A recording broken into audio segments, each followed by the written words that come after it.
How did she get over it? Hey, yo. Welcome back. Welcome back.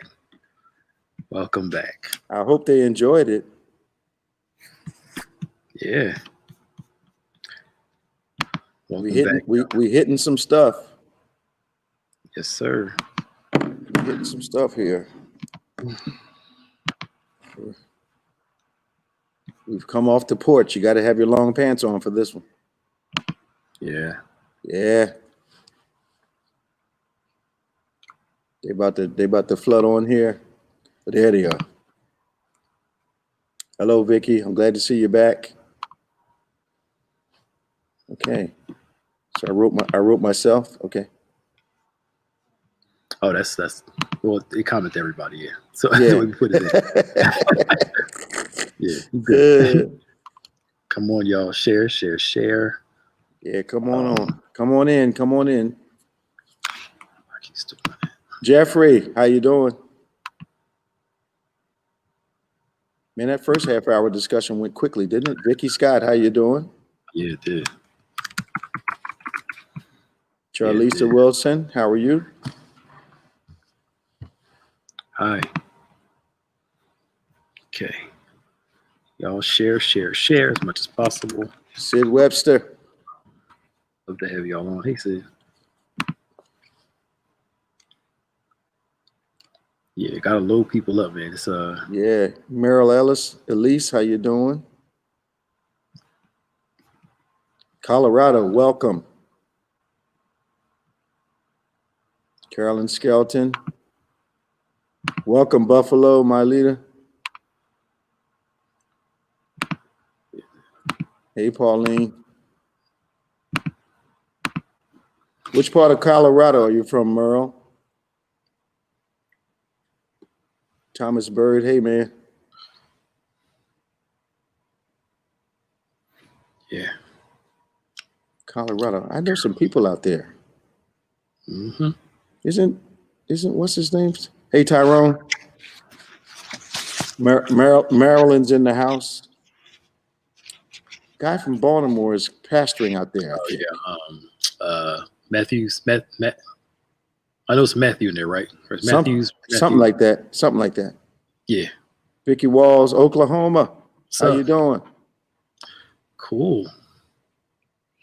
Evans, Colorado. Oh, I didn't know I had a town out there. Okay. Okay. Oh man, I can see the guy's face. It's going. Me too. It's going to annoy me. I can see his bow ties. Yeah. What's up, Orlando? Eureka Transformation. Wildwood. Is that Pastor Willie Johnson's church? Yes, sir. Come here. Okay. Ada from Orlando. I was wondering if I gonna see you today, Ada. How you doing? Donna. Hey, Donna. Orangeburg, South Carolina is in the house. Orange County, California is in the house. We got a real fruitful group here today. Orangeburg, Orange County. Yeah. Come on. Oh. Hey, Helen Posey. Okay.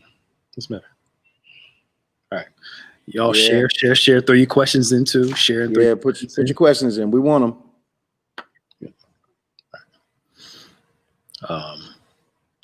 So it was a good talk more about wisdom, some further points on manhood. The thing I think that stuck out most to me, of course, is I think those that do plan, we plan so far out that we forget about the day-to-day steps. Okay. And in Jesus' prayer, he made an emphasis on give us this day our daily bread. Daily bread, yep. Nothing against future stuff. But he talked a lot about paying attention to your today. Yeah. And the daily, what you need to do daily to get to where you need to go. Sure. How did you put it? Those small steps to take you to the, you did the example last year. I think it was last year. I don't know if you remember that one. About vision? Yeah, the vision, the small steps. Yeah. Before the big steps. Yeah. Conquer your now. There it is. Conquer your now. There you go. Yeah. That was it. Start conquering your next moment. You'll conquer your next hours. You'll conquer your next days. Conquer your next weeks. Yeah. But sometimes we, like you said, we look so far in the future that the challenge of the next moment defeats us before we can get close to the goal that we've set for ourselves. Absolutely. Absolutely. I actually had to help somebody with that today before we came here. Like, I'm counting, you're still focused on later. Let's conquer this small thing now. Yeah, let's get this done. Let's get through this first. What I think the Bible says, it's the little foxes that spoil the vine. Yes. Yeah. Absolutely. Small details and the lack of importance of them, of perception of small things being unimportant, can ruin the whole project for you. Absolutely. How can a single mother raise a boy into a man? Well,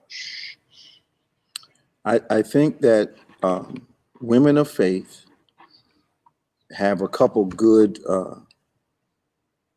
There, what's really strange to me. I don't know about you, Pastor Nick, but it was my mother that taught me how to take care of myself.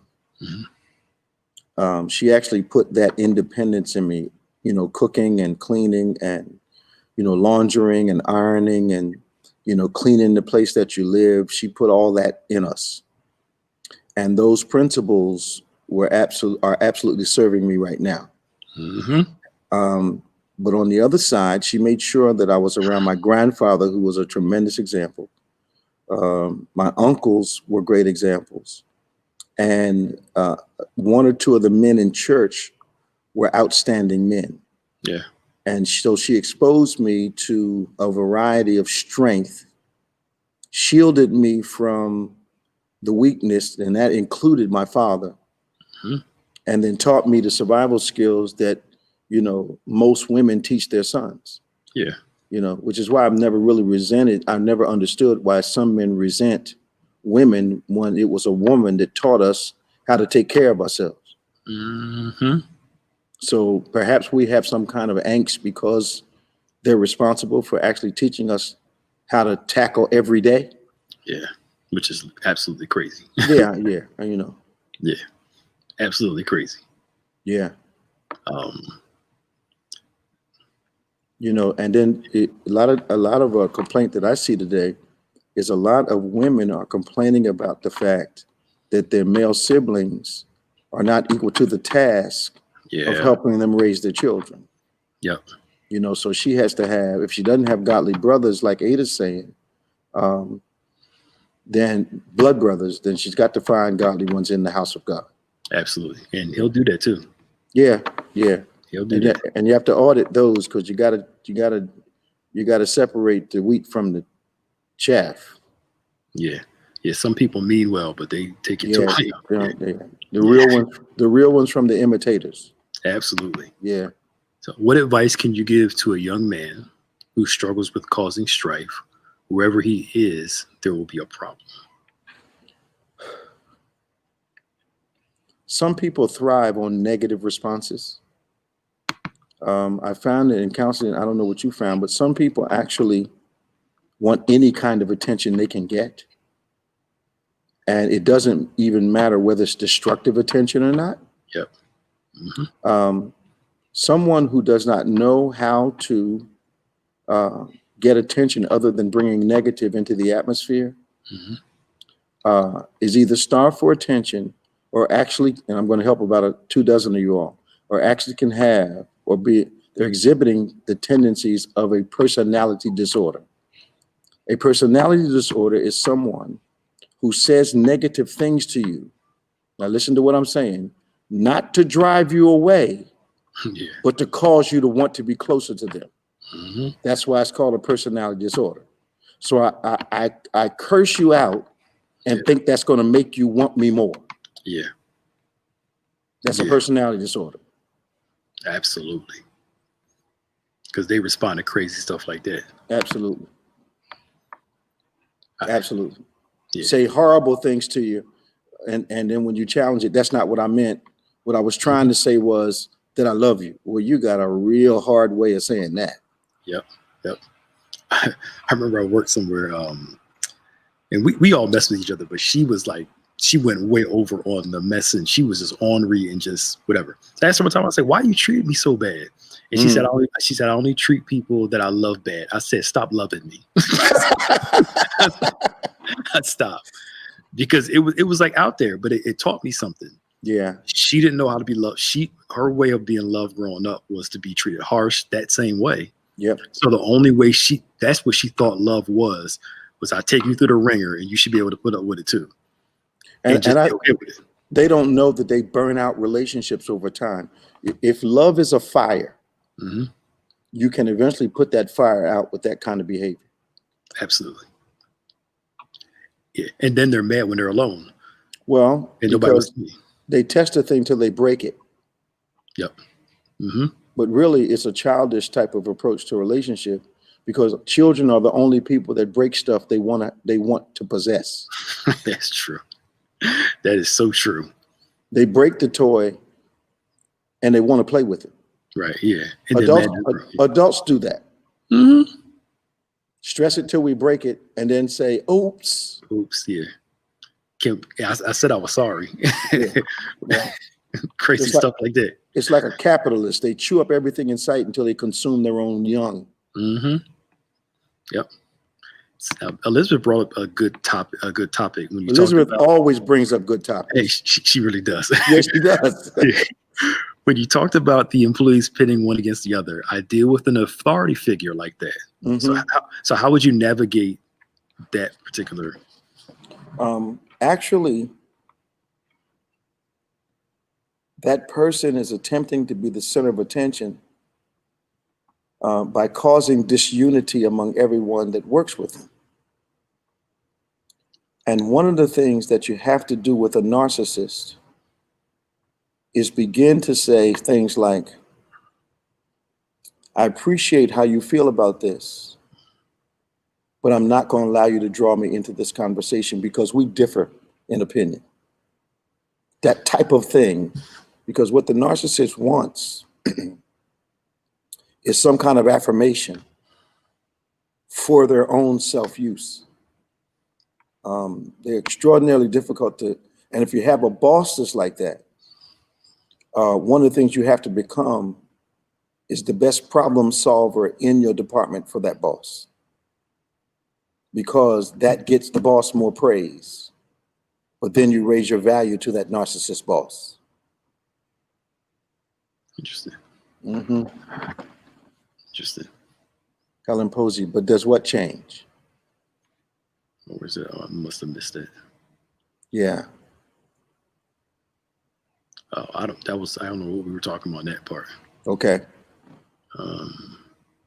I think we were talking about the whole adults breaking stuff. They do. Yeah, I think that was part of the conversation. Yeah. Yeah. I don't know why we test things until we break them. Mm-hmm. And then suddenly the value of it goes up. Yep. But then you've broken it. Mm-hmm. And now the victim is responsible for the recovery of the relationship, mm-hmm. which is patently unfair. Absolutely. And I think that for years, this was before your time, Pastor Nick, because we've never had this context here. But for years, when people would counsel couples, they would tell the victim, whether it was male or female, that they were the one that had to do all the forgiving, as if God was not concerned about how they felt. Yep. Yep. Yep. I remember a woman came here. She was in an abusive relationship, and she told me her old pastor told her to stay and pray. And that was the first time I've ever heard somebody actually admit that a man of God told somebody being abused to stay in a relationship. Mm-hmm. But I'm like, was he going home with you? No. Was he getting beat like you? No. There you go. There you go. Would he tell his daughter to do the same thing? No. And there are a lot of people that have been traumatized about that. And I was just flabbergasted. It's the will of God for you to get your behind beat every Friday night. No, it isn't. No. No, it isn't. Mm-mm. Mm-mm. Mm-mm. That's horrible, horrible advice. Yeah. And I don't know why pastors would chance the safety of a member that they cared about and tell them that foolishness, when if it was your child, you'd go immediately and rescue them. Absolutely. Absolutely. So we got a question from Martha. How important is it that men yoke themselves to be like purpose men? Explain the importance of 4 men standing before the king 10 times better. Okay. So I can't overestimate the importance of strong, influential relationships for men.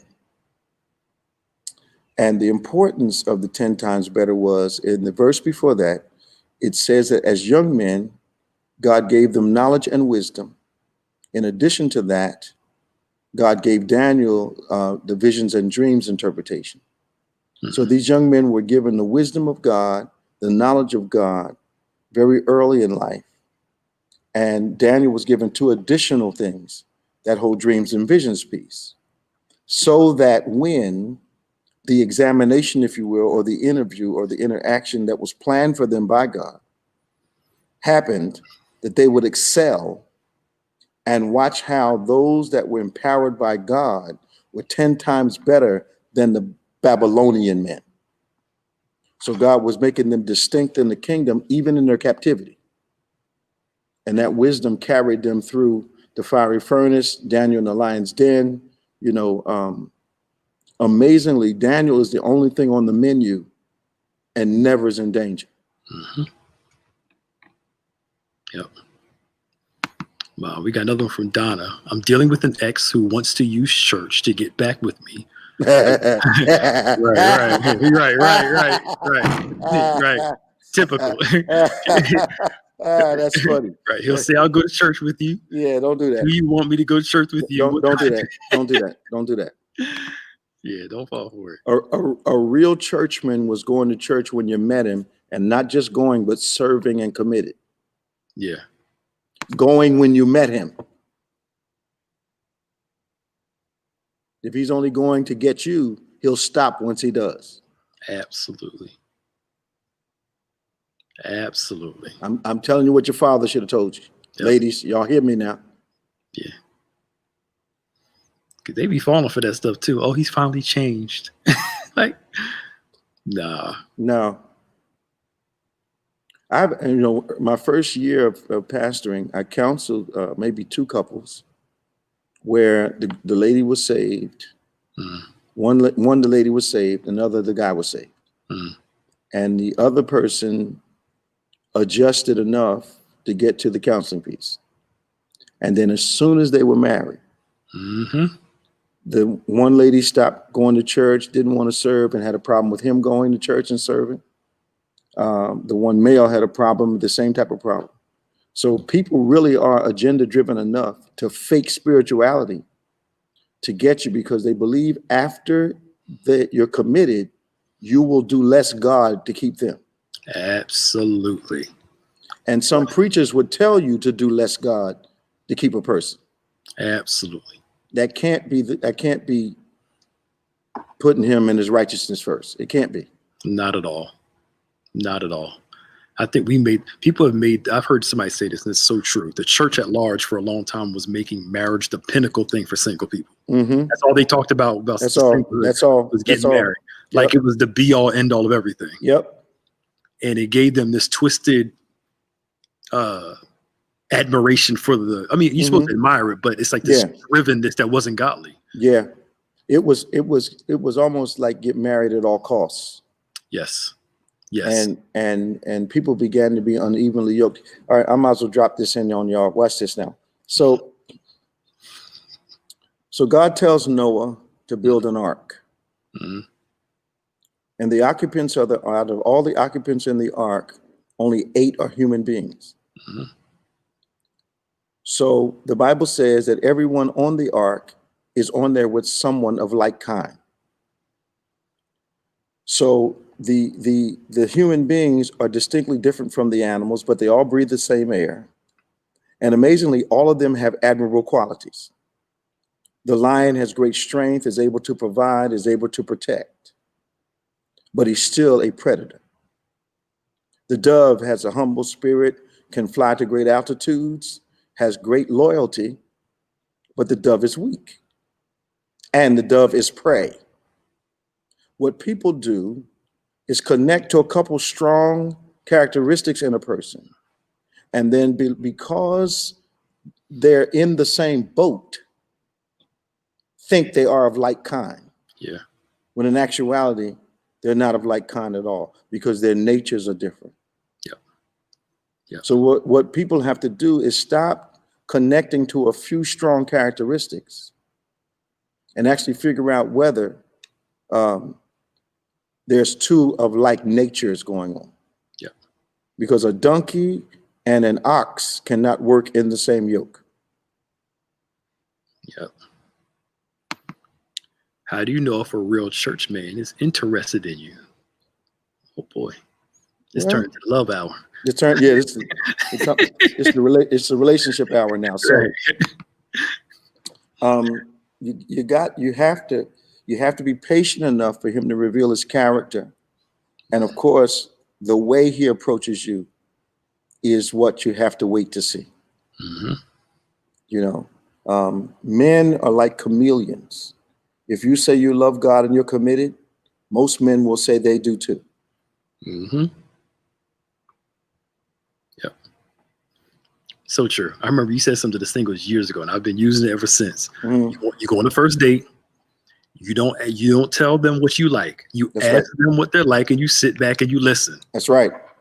And then once they tell you they like to go to club, they like to do whatever. You tell them I like going to church, I like going, and then they change it. Well, I love God too. Too late now. You didn't offer that in your resume. Nope, Yeah. You didn't offer that. You revealed yourself. Yep. Yeah. So y'all enjoy. I think somebody asked were we both married. Yes. Yes, we are. Yes.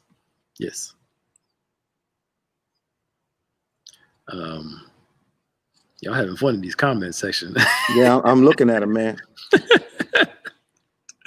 Come on, y'all. We got a few minutes left. Get your questions in. Now, you do know you can be unevenly yoked in the church, right? Yes. You can have two people in the church. One is religious and the other is saved. Yep. Two different things. Absolutely. One is moral and the other is trying to live righteously. Mm-hmm. Two different things. One been saved 20 years, the other one been saved 20 minutes. Unevenly yoked.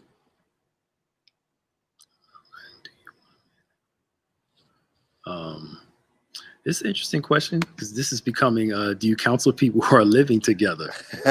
Counsel them to get out. Yeah.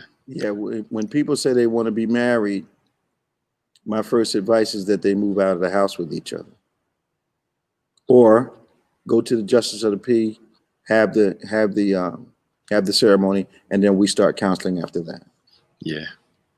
And then maybe have another wedding sometime down the road. But I think our dilemma, Pastor Nick, is what we support. Yep.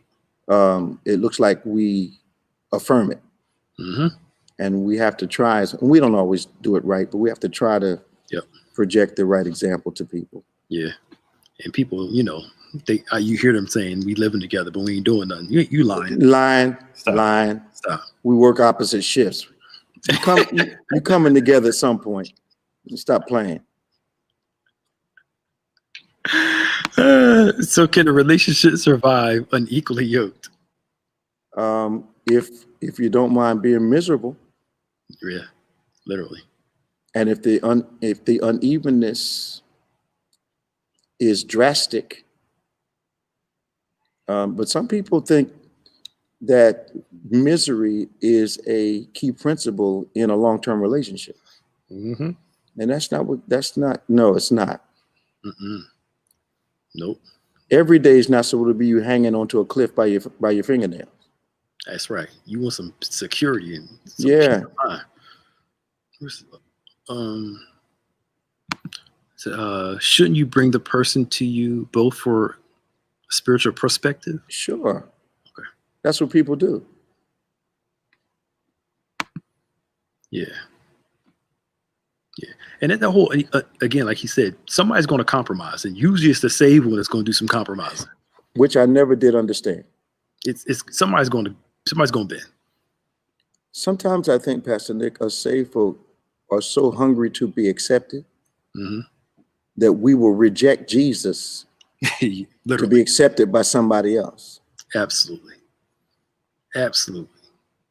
mean, my thing is, we got the Holy Ghost and we still struggle to live saved. How you expect somebody don't have the Holy Ghost at all to live right? I mean, we mess up all the time. I mean, I just don't understand. Yeah. And we trying to do it. Yep. When God says be not unevenly yoked, and that's in all kind of relationships, he's not just saying that casually. Because if the natures are different, you'll face life differently. Absolutely. One person relying on the Lord and the other person relying on their own ingenuity and intelligence and that earthly wisdom, it's going to be a conflict.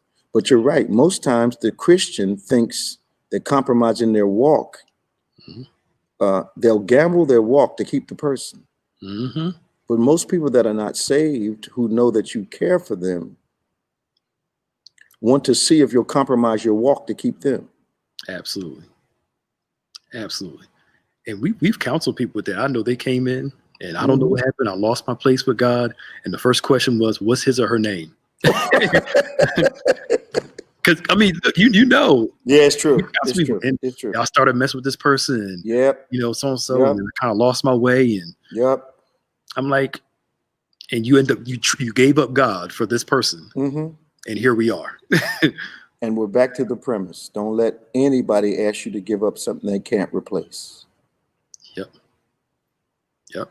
I had a girlfriend when I was like 25, 26.